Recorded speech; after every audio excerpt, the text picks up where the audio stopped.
Hey friends, we decided after a couple of months of living in the bus full time that it was actually time to do another school bus tour. A bunch of stuff broke while we were on the road and, well, we fixed it. And then we made some other things a little bit prettier than they were before we left. If you're new to the channel, I'm Chase. And I'm Mariajosé. And this is TioAventura, which is Spanish for Uncle Adventure. I chose the name TioAventura because everyone kind of has that crazy uncle that's a lot of fun, that, you know, likes to let you get away with a bunch of stuff that your family wouldn't normally let you get away with. And well, for us, we quit our structured 9-to-5s, weekends off, to travel full-time around the United States in this big land well. Then now we call our home.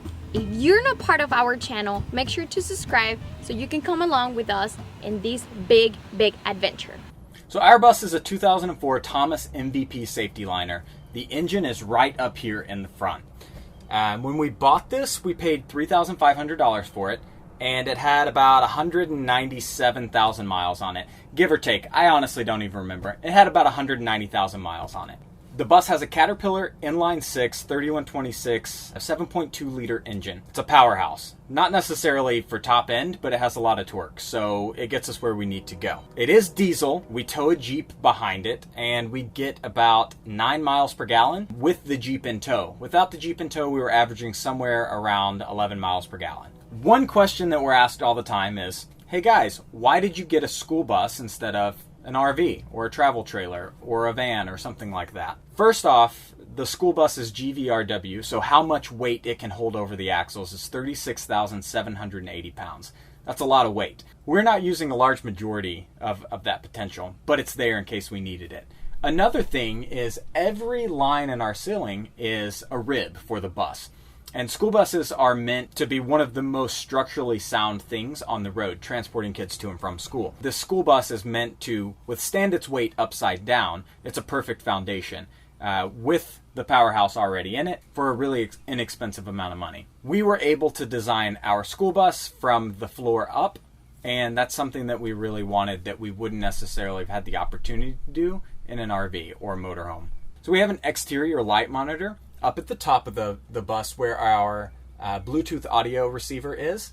And that was a big clunky piece of metal. We ripped out all the heavy metal stuff and just built a lightweight wooden frame because we had issues driving down the road and our light monitor falling off. And that just wasn't safe, it wasn't reliable, and we just weren't happy with it. And now it looks a whole lot better. Welcome to our living room, which is where we spend most of the time, but also it can convert to a guest bed. It's a queen-size bed. We had an old mattress that we cut and made the cushions from. We made it. We want to be hands-on on the bill, trying to save as much money as we could. So we bought a sewing machine, made curtains, made cushions, and saved some money. Something else that we changed in the living room area, it's the armrest. We wanted it to be as comfy as possible. We stained them a little bit darker, so if there's a spill or they get dirty, we can just wipe it up and you will never be able to tell. We also changed the armrest behind the driver's seat. We made it a little bit smaller, that way Chase can move the seat around and be a little bit more comfortable while driving.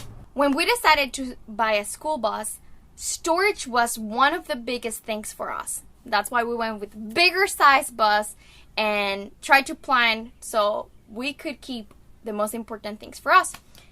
Now we have way too much space. We don't have pretty much anything underneath the sofas, but if you have to, you can store things underneath the seats in both sides.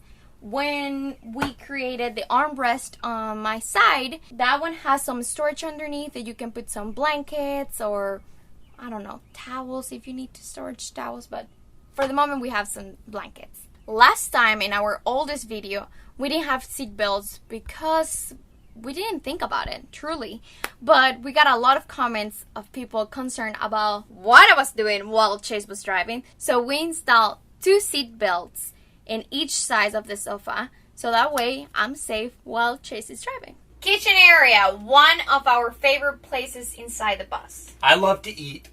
I like sometimes to cook. I like to eat and cook too. When we were designing the school bus, we wanted to have something a little bit more private, so we went with an L-shaped kitchen. We didn't change floor plans for the bus much, but the areas that we did change were right here, the kitchen. Well, I thought it was gonna look much better if we had the big fridge in this part.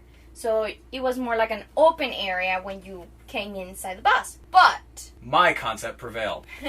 Chase's point was we were gonna be able to have more storage if we had the fridge in that size. Also, it was gonna look a little bit more appealing than just having like a big fridge in front of your eyes.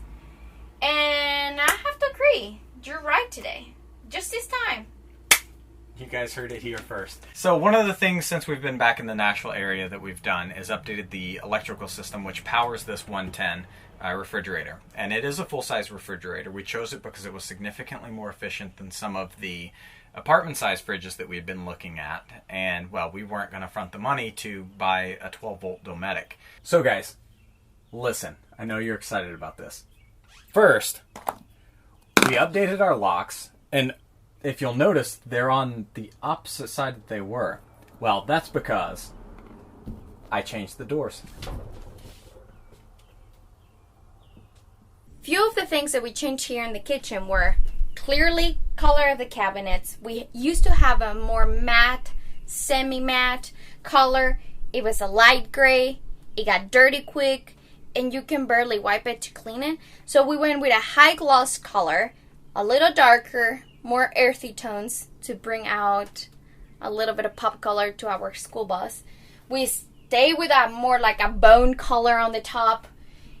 Still high gloss, so we still can clean it really easy. Another change we did is we add baskets to the wall.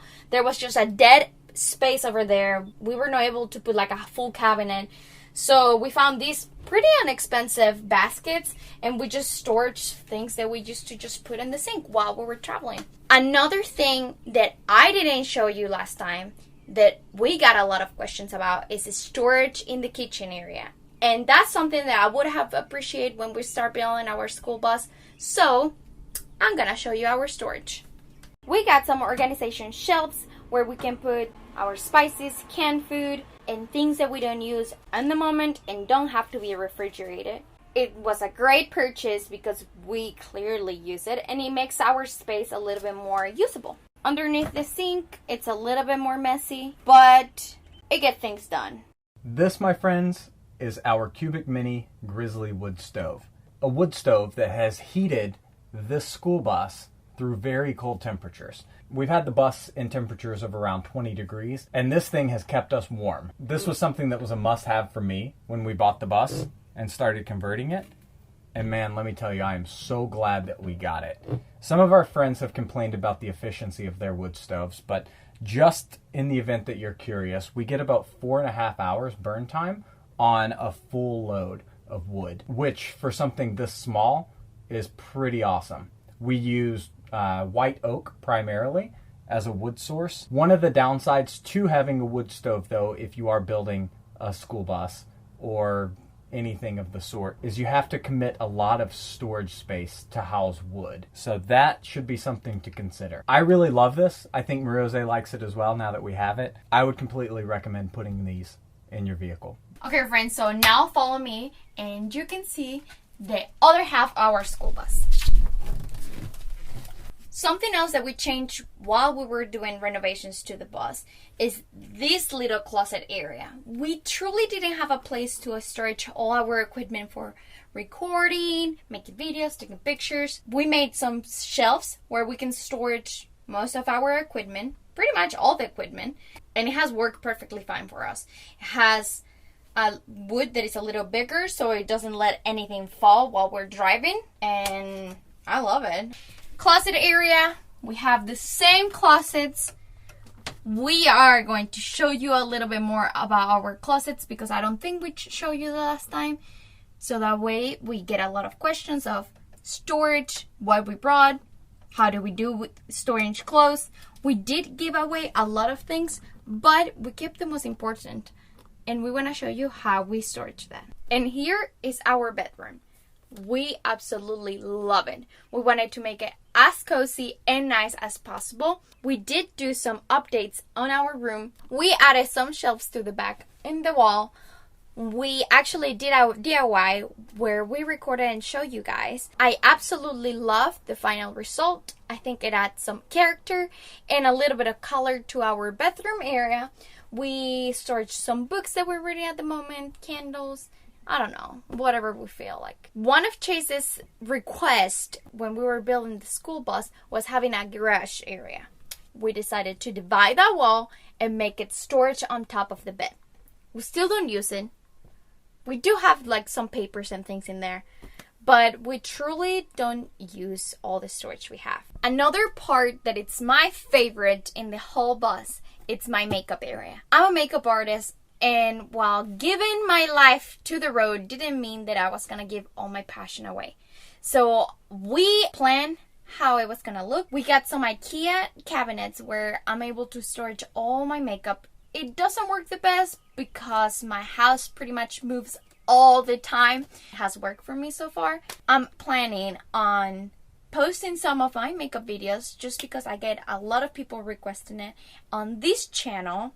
Let us know what day you would like to see it. We are thinking of probably add it to one of the other 2 days that we posted our travel vlogs.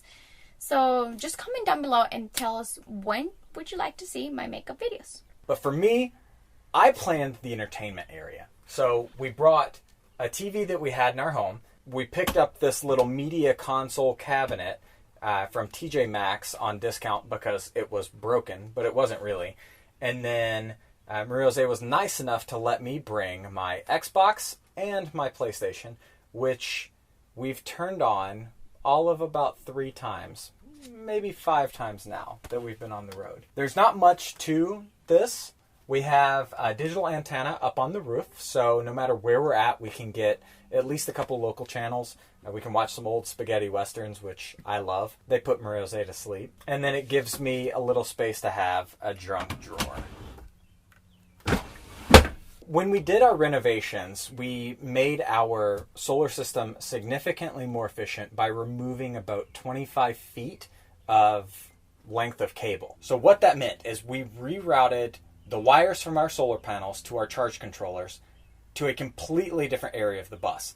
Most of that equipment now is inside of the bus, ran down through one of the walls in the closets, and then we have them all connected to the front side of our bedroom. So it's super easy to access. We can maintain it. We know a lot of our status and levels super efficiently and easily. We'll go back into the bathroom. We didn't really renovate much in there, and I'll show you. But we did fix our door. It was severely cattywampus after just a little bit of driving on the road. So now it lines up very well. So we store our ladder here on the back side of our bathroom door. We'll show you what that's about here in a little bit. So here's our bathroom. It measures somewhere around 5 feet by 6 feet. Close. We really didn't do many updates to it. For anyone who's new, we have a subway tile and marble shower. We tiled it ourselves. We haven't had any issues going down the road. We found the base, which is 33 by 33 from a discount scrapyard.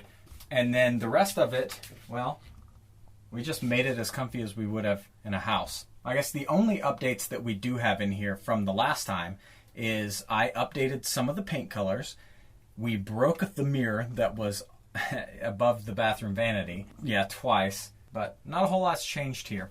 We have a standard RV toilet that goes down to 65-gallon black water tank. Our sinks go down to a almost 60-gallon gray tank. All of our water is fed from a 100-gallon freshwater tank, which we thought that was going to be more than enough, 100 gallons for the 2 of us and our dogs on the road.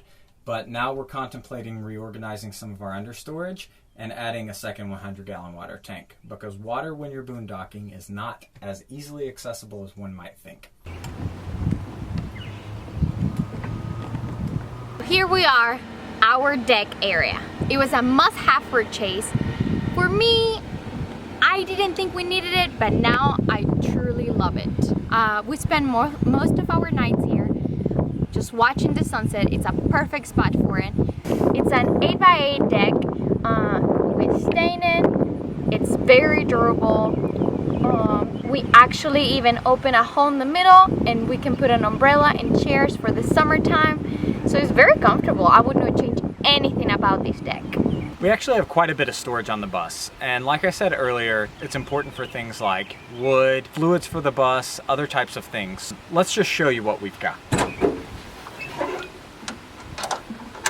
Mariajosé and I were extremely lucky when we found our school bus because it already came with the lockable under storage bins. We just had to provide a key. Some of the things that we store under here are our propane, some paint stuff, our poop hose, because we have a black water tank, so this is important. And then we brought the second go around some extra tools with us just in case we needed to do any minor or major repairs while we were on the road. That's storage box number 1. Storage box number 2 is not so different. We have a 3,500 watt super quiet generator. With our solar system, in days like today, we never have an issue. But on ultra cloudy days or rainy days, we can go a little low on power. So it does help to have this. And if there's something that you know about Mariajosé and I, it's when we travel, bad weather follows us. So we typically find ourselves in really, really thunderstorm and rainy areas or a ton of overcast. So this thing has been extremely useful for us to have since we hit the road in August. So while we're out here, I might as well tell you guys, we have a Suburban 6-gallon propane and electric water heater. This can run off of our solar setup as well as off of our propane. It can run while we're plugged in with our generator, whatever we want. This thing is awesome. I know a lot of people go with the on-demand, but we had space in between our storage bins here. We just created our own box, plumbed it in, and it produces some of the hottest hot water I have ever had or experienced in my entire life. But also while we're out here, we've got 2 marine grade outdoor speakers plumbed into the side of the bus.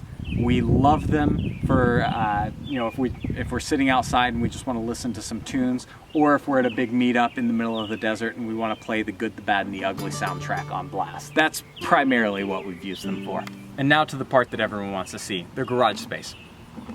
Word to the wise, when you design garage space, stick with your dimensions, never take away from them. We had originally planned 2 feet of garage space. We shrunk that down to about 18 inches, and you know, 6 inches doesn't seem like a lot, but in a small space, 6 inches is a whole lot. While we're back here, we do tow our Jeep. We have a Falcon 2 Pro road kit by Roadmaster, a Class 5 hitch actually for a Ford F-250 that bolted up perfectly fine to the spots underneath the bus, and yeah, let's go to the garage. It doesn't look like much because, well, that's a garage. We house our chairs, some yoga mats, some snowboarding equipment, just a lot of the stuff that we didn't really want to have cluttering up the storage space underneath or inside of the bus. We were able to make it fit back here very easily. We've got the heart and soul of our solar setup here. This is our Ames 4,000 watt inverter. This has a built-in transfer switch, so it charges our batteries when we have to run our generator as well.